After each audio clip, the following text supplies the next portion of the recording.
What's good, y'all? I had to do this shit over, you know what I mean, for a personal reason, but it is what it is. Mixtape review, I know this shit been out for a while now, probably a week or two or whatever. J.R. Ryder, The Return to Greatness.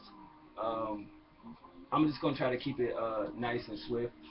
Basically, I feel he stepped his bars up, you know, with this mixtape. But keeping it a buck with y'all, honestly, he sounds bitter, he sounds mad, and he sounds pissed off because he's not getting the credit he feel he deserved as far as being a rapper and building a brand and building a movement and being part of a movement. And he's angry at a lot of shit. He does a couple name drops in there from rappers to battle rappers, the Adrian Broner line, the Dipset crew. You know what I'm saying? So at the end of the day, I just feel he got to put in that work. You know, the mixtape was cool, but I just feel he wasted a lot of bars on bitching and complaining about shit and reminding us why he's great. And we got that from the last couple mixtapes because honestly, as a fan of J.R. Ryder, the last couple projects he put out really just wasn't that. You know what I mean? It'll have a couple joints on it, but it just wasn't a complete project like he was doing the Ryder blocks. Like when he was doing Ryder blocks, 1, 2, 3, 4, he was murdering shit. You know what I'm saying? But still, it made for a great mixtape. And to me, him and 40 Cal was always the best rhyme spitters, best um, metaphorical bar spitting cats out of Dipset next to Joel Santana. And that's just my personal opinion. But, you know, with this mixtape, it wasn't bad. But the whole Return to Greatness, I understood the concept and I got that because I was like, wow, this shit was definitely better than his last project, which I should have noted, jotted down, but I didn't. But as far as features, you got Hell Rail, Raza, Styles P, Vado, Fat Trail, Fred Money, which is his brother. That's what he say. If y'all know, y'all in New York, let me know. But yeah, man, he used a couple samples as far as records. You know, it had a Jay-Z record. Um, I think it was a Cough Up the Lung beat, if I'm correct. It used Welcome to the City beat, the Cameron and Jay-Z joint. Method Man and Redman, I think that was the Blackout record, if I'm correct. It had a nice excerpt from Heat. I thought that shit was pretty dope. But other than that, man, I think he did his thing with the mixtape. It just a couple joints I really couldn't fuck with. Like El Chapo, it was a different pace, a different type of sound. So he trying something new. So I respect that. The Riding High record featuring Fat Trail and Fred Money.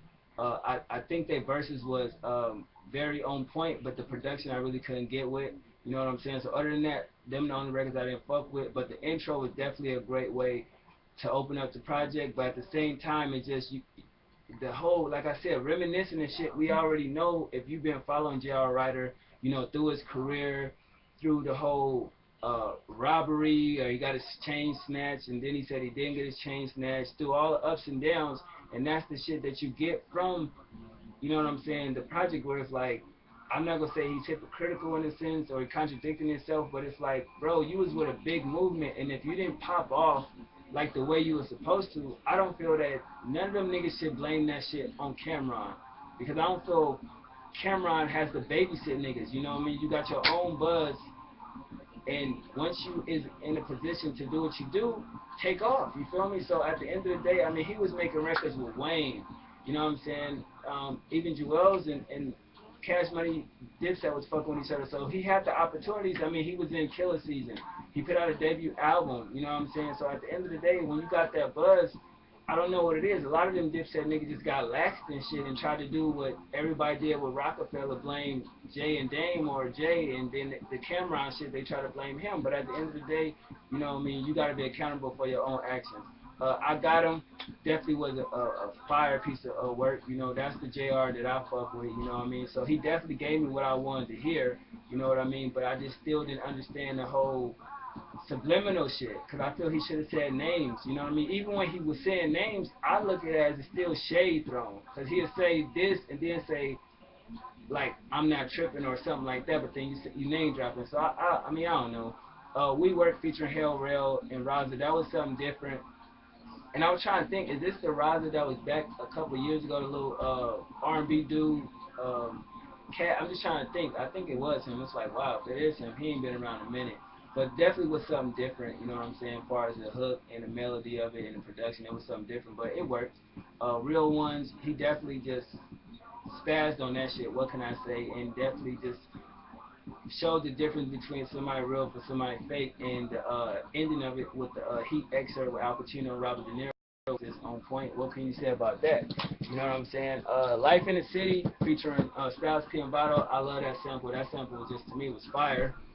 And I was wondering for when I heard it, what was the situation gonna be? How was it gonna play out? And Bottle definitely came and did his thing. I'm glad to see he actually out there working with a lot of other Dipset cats, but I still haven't seen him and Cam since the departure. You know, be on a couple records. Style P always does his thing with a verse. I even heard he got an album coming out, and I definitely be checking out for that. But definitely it was a good record.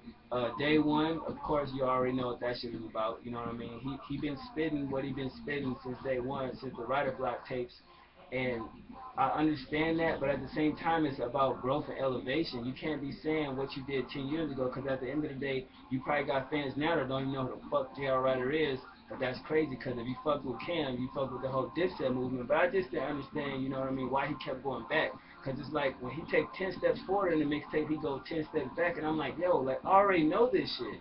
Like, I mean, about the list, the hip hop list, and calling out lyricists and saying they not lyricists, saying they whack. And I'm still trying to differentiate who he was talking about, because the way he depicted the rapper or rappers, you would think, you know, it was shots at ASAP Rocky or ASAP Mob, French Montana, just the whole New York, you know, tri-state area as far as rappers go, because you know that's who we talking about. You know what I'm saying? So at the end of the day, you can't be bitter. You got to get out there and grind. You feel me? So other than that, that record was cool. El Chapo, I didn't really like it. You know, it's a different sound. He tried something different. The hook with the melody was cool. I just wasn't feeling it. I Love You #8 was definitely a good record. You know what I mean? So at the end of the day, the bars, the flow, the production, I was kind of thrown off by the title, but then once you hear what he's talking about, you definitely appreciate the record. Riding High featuring Fat Trail and Fred Money. I definitely like that song. I think everybody had the verse that was on point. I just didn't get the hook and the melody and the production. I was like, damn, great verses, just the wrong production, so I wasn't fucking with that record. Keys to Life is basically simple, money, power, respect. If y'all remember that by the Locks, you know what I mean? That was a good record, on point. Basically talking about, you know, the keys to life to be successful and everything like that. Welcome to Greatness samples the Welcome to New York City record that Cam and Jay did back in the day, well, 2002 on Come Home With Me album. And definitely, man, I think this kind of, to me, should have been the intro record, because the shit is called The Return to Greatness. I think this should have been, you know what I'm saying, the first song, in my personal opinion. Getaway, I fuck with that record. I love that sample, the production, the hook. It's basically about a relationship, the ups and downs in it, you know what I mean? And once I heard it, it just instantly took to me. So I definitely play this shit, you know what I mean, here and there. And I've never heard him really put a relationship in a perspective like that from his own personal situation. So I was like, wow, he opened up a little bit. And definitely the last track, Microphone Checker, Method Man and Redman, I think that's the Blackout record if I'm correct. I still think he did his thing, but that wasn't the right way to go out, you know, with the mixtape. You feel me?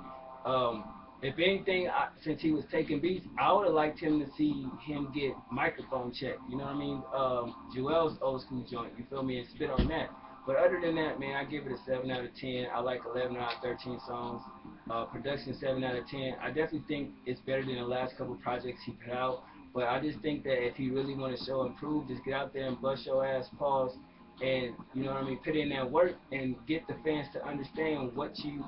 I mean, they can't forget who he is and what he was, but I mean, you've been gone for a minute. I mean, between projects, we don't know what the fuck he doing. I don't hear him on Instagram, Twitter, none of that shit. I hardly hear his name. So at the end of the day, I think he just got to put in more work and show people, you know what I mean, why he feel he the greatest of the great from Harlem. But he got to be at least pushing, what, 40 down there? You know what I mean? Mid 30s at least. So at the end of the day, I just feel like he had his time when he was in his prime. He really didn't, you know what I'm saying? You gotta remember, he was a teen when he was fucking with Dipset, like a teenager, what, 16, 17 years old, something like that. And at the end of the day, he just feel like all the work he put in and all the like battles and freestyles and dissing people, he ain't got nothing back out of it. He wasn't compensated well. But I mean, as much as he talk about deals and money and cars like he's good, then at the end of the day, I mean, what was he complaining about? Y'all let me know what y'all think about the mixtape. You know what I'm saying? How y'all feel about J.R. Ryder?